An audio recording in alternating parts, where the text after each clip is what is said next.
বিসমিল্লাহির রহমানির রহিম। আমাকে বললেন, হুজুর 12 বছর আগে আমার ক্যান্সার হয়েছে, 12 বছর হলো এখন পর্যন্ত জীবিত আছি। দুনিয়ার কোনো ডাক্তার, ঔষধ আর হসপিটাল দিয়ে নয়, আমার আল্লাহর কাছে দোয়ার মাধ্যমে 12 বছর এখনো জীবিত আছি। 12 বছর।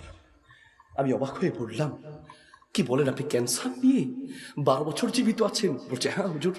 আমি একটু খুলে বলেন। হুজুর আমি ক্যান্সারে আক্রান্ত হলাম, বিভিন্ন ডাক্তারের কাছে গেলাম, ডাক্তার আমাকে বলল ক্যান্সারের 4টা স্টেজ আছে, ফার্স্ট, সেকেন্ড, থার্ড, ফোর্থ। চতুর্থ স্টেজ জীবনের শেষ স্টেজ। আপনি আপনার জীবনের শেষ স্টেজে আসেন। এই কথা বলার পরে আমার ছেলেরা টাকার উপরে টাকা উড়িয়ে বিভিন্ন ডাক্তার দিয়ে গেছে। ডাক্তারদের একই কথা, আপনি থেরাপি দিয়েও লাভ হবে না, আল্লাহকে ডাকেন, আল্লাহ যে কদিন বাঁচায়। আমি আমার ছেলেদেরকে বললাম, আজকের পর আর কোনোদিন আমাকে হসপিটালে যাওয়ার কথা বলবা না। রাতে ঘরের দরজা বন্ধ করে তাহাজ্জুদের নামাজে সেজদায় গিয়ে আল্লাহকে বলতে লাগলাম, রব দুনিয়ার সবার দরজা বন্ধ হতে পারে, বান্দার জন্য দুনিয়ার সব ডাক্তারের দরজা, দুনিয়ার সব মানুষের দরজা বন্ধ হতে পারে, তুমি তো এমন রব, তুমি তো এমন মালিক, বান্দার জন্য কখনো তোমার দরজা বন্ধ হয় না। তুমি তো এমন রব, তুমি তো এমন মালিক, দুনিয়ার সবার দরজা বন্ধ হতে পারে, সবাই ভুলে যেতে পারে। আল্লাহ তাআলা বলেন, ইয়া আইয়ুহাল ইনসান মা গররাকা বিরব্বিকাল কারীম। ও বান্দা, দয়াময় আল্লাহর ব্যাপারে কোন জিনিস তোমাকে ধোকায় ফেলে দিয়েছি? কিসের নেশায়, কিসের ধোকায়, কার ভালোবাসায়, কার সম্পর্কে, কিসের আশায় তুমি দয়াময় আল্লাহকে ভুলে গেছো? আল্লাহ ছাড়া তোমার আপন বলতে কেউ নাই। বিশ্বাস করেন, বান্দার জন্য আল্লাহর চেয়ে আপন পৃথিবীতে কেউ নাই। তার বাস্তবতা বুঝেন। তার বাস্তবতা বোঝার জন্য বাড়িতে যাবেন, গিয়ে আজকে বিবিকে বলবেন, বিবি তোমার জন্য আমার জীবনটা শেষ করেছি। বিবি মাথার ঘাম পায়ে ফেলে একজন স্বামী নিজের জীবনের সুখ নষ্ট করে নিজের জীবনটাকে বাজি রেখে টাকা ইনকাম করে, নিজের এই 1.5 বিঘা পেটের জন্য এত টাকা লাগে না। প্রত্যেকটা স্বামী সবচেয়ে বেশি পরিশ্রম কষ্ট করে টাকা ইনকাম করে নিজের স্ত্রীর সুখের জন্য, সন্তান সন্ততির সুখের জন্য। বিবি তোমার সুখের জন্য নিজের জীবনটাকে জীবন বলি নাই, নিজের শরীরটাকে শরীর বলি নাই। অনেকে দেশ ছেড়ে বিদেশে যায়। বিদেশ মানে কি এত এত এত আরামের জায়গা মনে করেন? আমি নিজ চোখে দেখেছি, নিজ চোখে প্রবাসীরা যখন বাংলাদেশ ছেড়ে বিদেশে যাওয়ার জন্য এয়ারপোর্টের কাছে যায়, নিজেকে খুব শক্ত করে ধরে রাখে, যাতে করে সন্তান সন্ততি আত্মীয় স্বজনের সামনে চোখের পানি বের না হয়।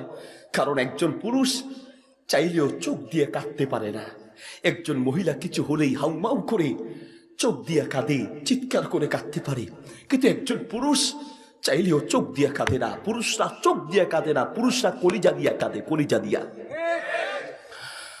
প্রায় প্রবাসী দেশ থেকে বিদেশে যাওয়ার সময় এয়ারপোর্ট পর্যন্ত নিজেকে শক্ত করে ধরে রাখে।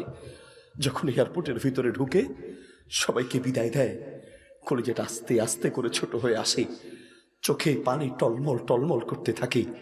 যখন প্লেনে উঠে তখন তো থরথর করে কাঁপতে থাকে।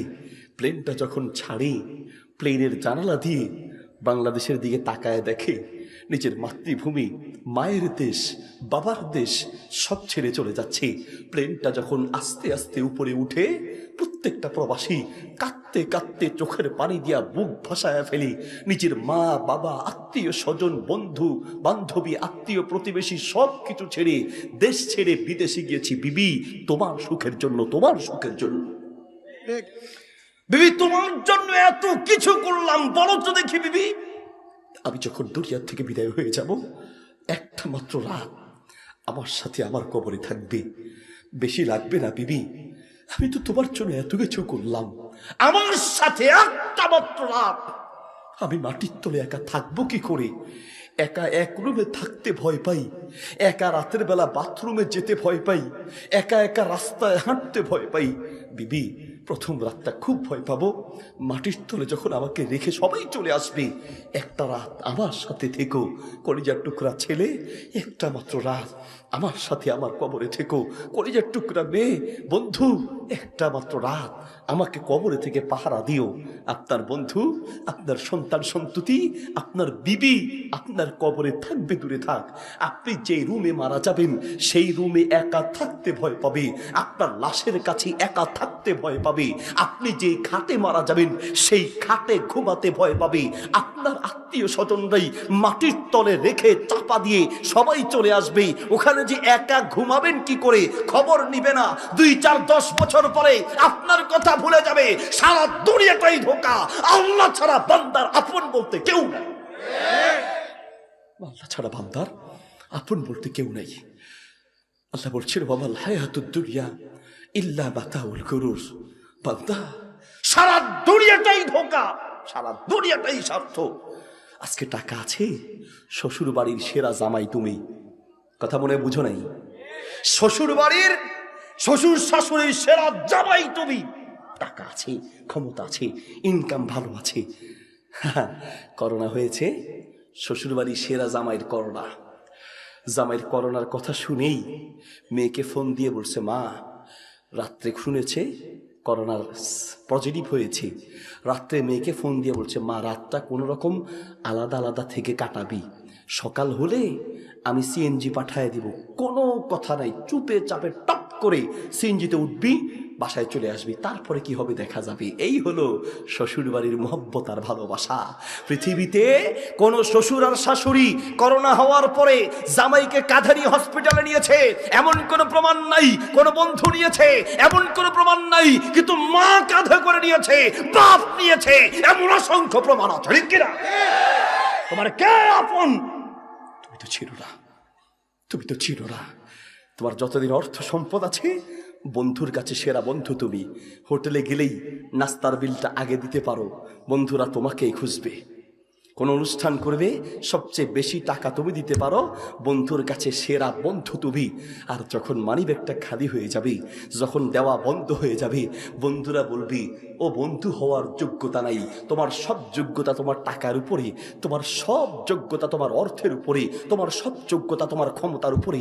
আল্লাহ বলেন, বান্দা জাতের জন্য তুমি আল্লাহকে ছেড়ে দিলে, মসজিদে আজান হওয়ার পরেও বন্ধুরা রাগ করবে, খেলা ছেড়ে যাওয়া যাবে না, বন্ধুরা রাগ করবে, ওদের গল্প ছেড়ে যাওয়া যাবে না, ব্যবসা ছেড়ে যাওয়া যাবে না, চাকরি ছেড়ে নামাজে যাওয়া যাবে না। অথচ দুনিয়ার সব তোমাকে ছাড়তে হবে, কিন্তু আল্লাহ ছাড়া কোনো উপায় থাকবে না। ঠিক কিনা?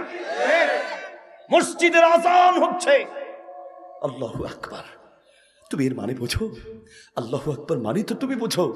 আল্লাহু আকবার মানে আল্লাহু আকবারু মিন কুল্লি শাইইন, আল্লাহ সব কিছুর চেয়ে বড়। মানে আল্লাহর হুকুম সব কিছুর চেয়ে বড়। তোমার চাকরির চেয়ে আল্লাহর হুকুম বড়, তোমার ব্যবসার চেয়ে আল্লাহর হুকুম বড়, তোমার গল্পের চেয়ে আল্লাহর হুকুম বড়, তোমার ঘরের চেয়ে আল্লাহর হুকুম বড়, দুনিয়ার সব কাজের চেয়ে আল্লাহর হুকুম বড়। সব ছেড়ে আল্লাহর হুকুমে দৌড় দিতে হবে। ঠিক কিনা?